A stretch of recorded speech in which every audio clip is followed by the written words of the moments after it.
The AFL has 18 teams, some less successful as others, and some that no one likes at all. But what if I told you that there was a 19th team, and it wasn't in Tasmania?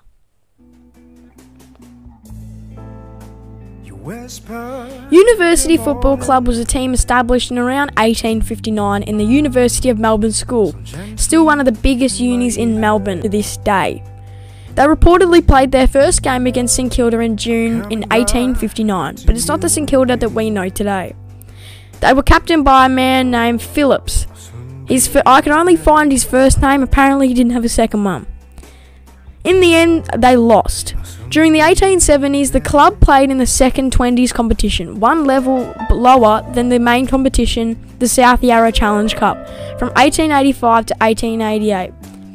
University played in the VFA, which at time was sport's major governing body. Following these years, the club was variously dormant or played in other competitions, including the Metropolitan Junior Football Association, the College Football Association, and from 1905 to 1907 was a dominant member of the Metropolitan Football Association.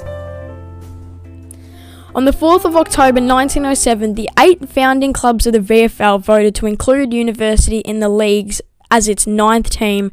Richmond Football Club became the 10th 2 weeks later. The club's home ground was originally East Melbourne Cricket Ground, where it was the tenant of the Essendon Football Club. After a lengthy dispute with Essendon over rent, the club relocated to the Melbourne Cricket Ground, which it also shared with its time with the Melbourne Football Club. The club was renamed the Students, the Professors and the Shop. The players wore a black jersey with a blue V and blue collars and cuffs. The same design is still used to this day. Black and blue socks and an optional black and blue cap, which is no longer used in today's game. The club was not particularly successful. It never finished higher than 6th in the 10-team competition and never played in the finals. It finished last in the competition from 1911 to 1914 and lost its 51 games in a row.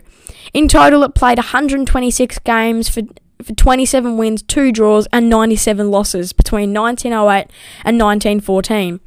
The club is unique among VFL AFL clubs in never having any professional players, and this was a major factor in its decline in competitiveness after 1911. When player payments were becoming common amongst the other clubs, it became clear that the club could not remain competitive or viable in the VFL. It wished to remain amateur, and the fact that the players were focused primarily on their studies, particularly during mid-year examinations, was another logistical issue for the club. As a consequence, the club withdrew from the VFL at the end of 1914. Many of its players transferred to the Melbourne Football Club under an informal agreement between the clubs, aimed at keeping the best university players together in the same club. And that's about it. University have been playing in the amateur leagues for pretty much since then, and a really, really good women's team.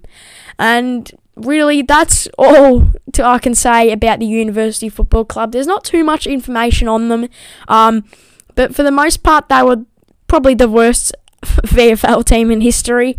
But is there still a chance for them to come back? You know, we're adding all these new teams in.